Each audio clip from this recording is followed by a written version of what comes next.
Hi guys, आप लोगों से दोबारा मिलके खुशी हुई। चलिए अपने नेक्स्ट चैप्टर को स्टार्ट करते हैं। अपने चैप्टर में हमने देखा था कि हमारा जांग यांग हॉस्पिटल आया हुआ था अपने मॉम को देखने के लिए, लेकिन जब वो वार्ड में आता है तो वार्ड में देखता है उसकी माँ नहीं है, तो काफ़ी वरिड हो जाता है। और पीछे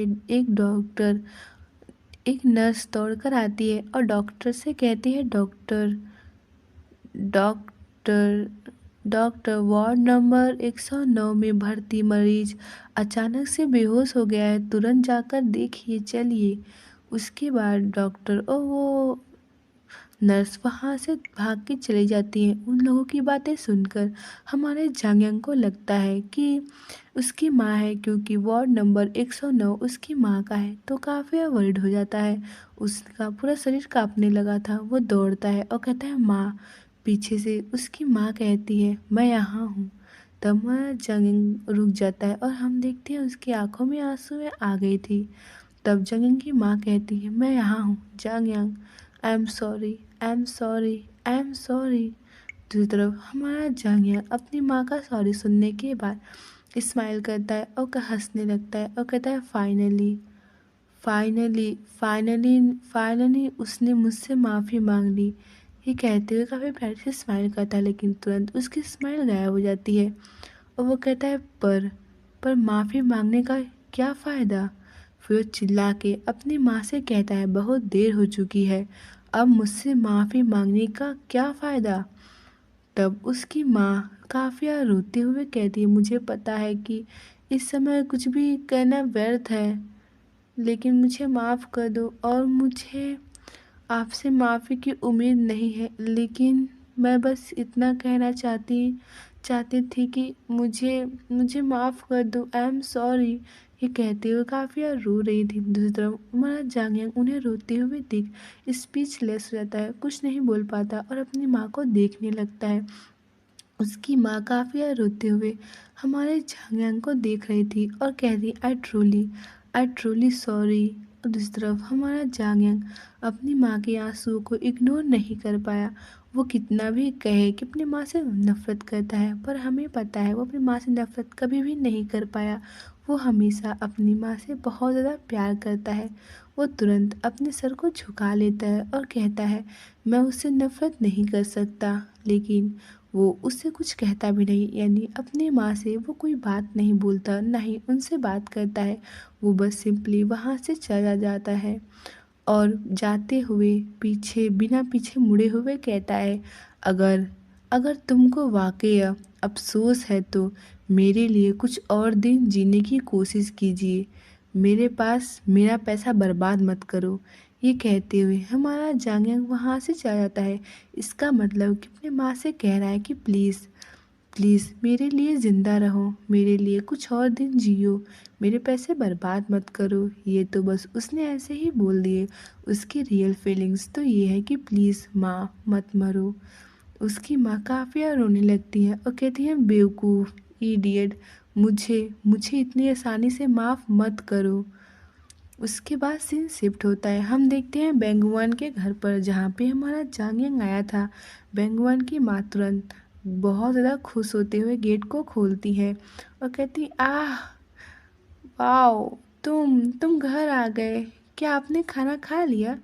तब हमारा जांगयांग बहुत बहुत प्यारी सी आवाज़ में कहता हाँ, लेकिन फिर उसके पेट से गुड़गुड़ की आवाज़ आने लगती है। तो वो एम्बैरेस फील करने लगता है और कहता है नो नो, मतलब अभी तक नहीं।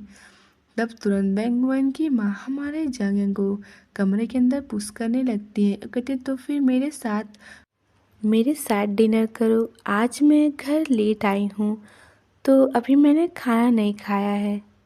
ओ हाँ, पर मेरे कमरे में इंस्टेंट नूडल्स रखे हैं। ये सुनने के बाद बेंगुआन की माँ के आंखों में आंसू आ जाते हैं और वो कहती है तुम इसे हर रोज़ तो नहीं खाते हैं ना।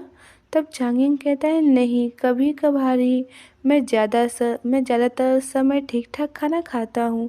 तब जांगयांग की माँ लंबी सी सांस लेती हैं और कहती आह, बेंगुआन ने कहा कि तुमको अकेले खाने की आदत है, इसलिए हमने तुमको हमारे साथ शामिल होने के लिए मजबूर नहीं किया। फिर तुम पार्ट टाइम काम पर गए और खाना खाने के बाद हर दिन वापस आ जाते थे। पता नहीं तुमने सच में खाया या नहीं।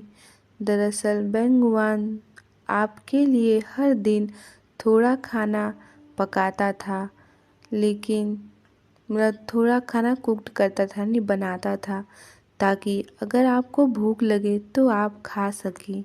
ये सुनने के बाद जांग यांग ब्लश करते हुए कहता, हाँ, अब से मैं घर आकर ही खाना खाऊंगा। तब हम देखते हैं जांग की माँ कहती है, चलो साथ में खाना खाएं, मज़ा आएगा साथ में खाना खाने में। आज हम ऑमलेट राइस खा रहे हैं, ओके। और हम देखते हैं वहाँ पे 2 ऑमलेट राइस आ गए थे, जंगिंग की बैंगवान की माँ ने बना दिया था। तब हमारा जांगिंग एक बाइट लेता है और अपने मन में कहता है, सो यम्मी, बहुत ज़्यादा ही डिलीशियस है। और उसे बहुत ज़्यादा अच्छा लगता है, इतना कि वो ब्लश करने लगता है और वो कहता है, इतना स्वादिष्ट कि मुझे रोने का मन कर रहा है। तब वो बैंगवान की माँ से कहता है, क्या बैंगवान ने खाना खा लिया? तब बैंगवान की माँ कहती है, हाँ बिल्कुल, वह अभी आने वाला है, एग्ज़ाम के लिए पढ़ाई कर रहा है। तुमको भी इसके लिए तैयारी करने में ज़रा भी समय बर्बाद नहीं करना चाहिए। मतलब एग्ज़ाम आ रहा है तो तुम्हें भी एग्ज़ाम की प्रिपरेशन करनी चाहिए, तुम्हें बिल्कुल भी टाइम बर्बाद नहीं करना चाहिए। मेरे ख्याल से तुम अभी स्टार्ट कर दो। तो हमारा जंग सारे स्टूडेंट की तरह घबराते हुए कहते, ओ हाँ हाँ।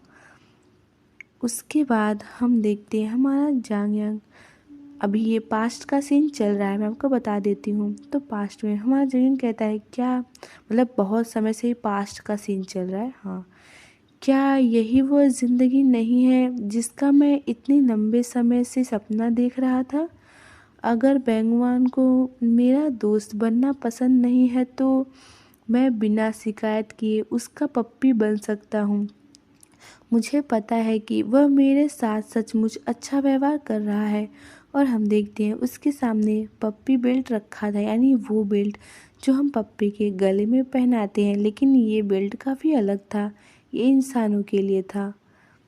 तब उस बेल्ट को देख के हमारा जंग ब्लश करते हुए कहता है, यह एक माफ़ करने के लिए खरीदारी थी, यानी हमारा जांग हमारे बैंगवान से माफ़ी मांगना चाहता है। अगर आपको पिछली बातें याद हो तो आपको पता होगा कि हमारे जांग ने हमारे बैंगवान से दोस्त बनने के लिए कहा था, लेकिन हमारे बैंगवान ने बोला ये ज़रूरी नहीं है, दोस्त बनना कोई ज़रूरी नहीं होता। तो हमारे जांग को बुरा लग गया था और उन दोनों के बीच थोड़ा झगड़ा भी हो गया था, सिचुएशन थोड़ा ऑकवर्ड हो चुका था। लेकिन बाद में बैंगवान ने कहा, मैं तुम्हें पैसा दे दूँगा, लेकिन तुम मुझे छोड़ के नहीं जा सकते और तुम किसी और को अपना फ्रेंड भी नहीं बना सकते। अब हमारे जांग को इसलिए रिग्रेट हो रहा था कि कहीं उसने बैंगवान को ज़्यादा तो नहीं बोल दिया और उसे कहीं ज़्यादा बुरा तो नहीं लग गया। तो उसे माफ़ी मांगने के लिए कि कोई ज़रूरत नहीं है, वो मुझे अपना दोस्त ना बनाए, मुझे अपना पिल्ला ही बनाए चलेगा। तो अभी वो कहता है, यह एक बिल्कुल ही नॉनसेंस खरीदारी थी, तो मैंने इसे किस लिए खरीदा था? वो उस बेल्ट को देख के काफ़ी ब्लश कर रहा था। फिर वो कहता है, अगर मैं उसका पप्पी बनने के लिए तैयार हो जाऊं तो क्या वो खुश होगा? और ये चीज़ें वो इमेजिन भी करता है खुद को एक पप्पी के रूप में। दूसरी तरफ बैंगवान को, जो बैंगवान कह रहा था, मुझे अपना हाथ दो, हाथ। तब जांग बहुत ओबीडेंटली अपने हाथ को दे देता है और कहता है, वाह, और ये पिल्ला हमारा जांग है। दूसरी तरफ हमारा बैंगवान स्माइल करता है।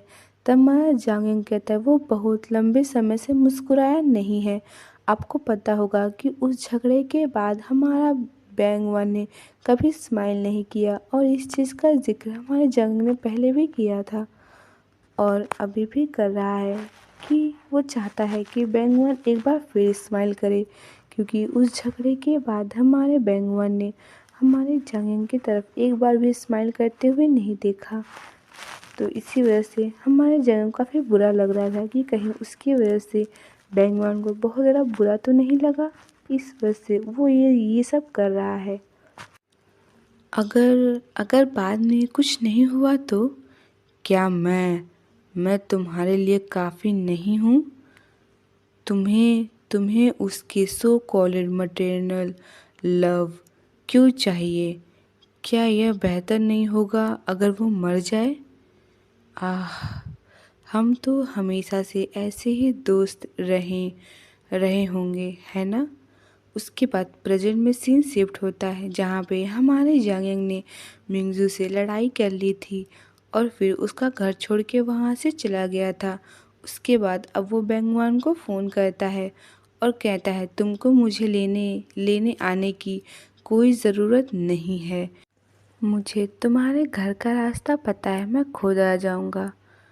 उसके बाद फिर वो कहता है अपने मन में मुझे माफ़ करना, आई एम सॉरी, मैं अब भी इसे खुलकर नहीं कह सकता।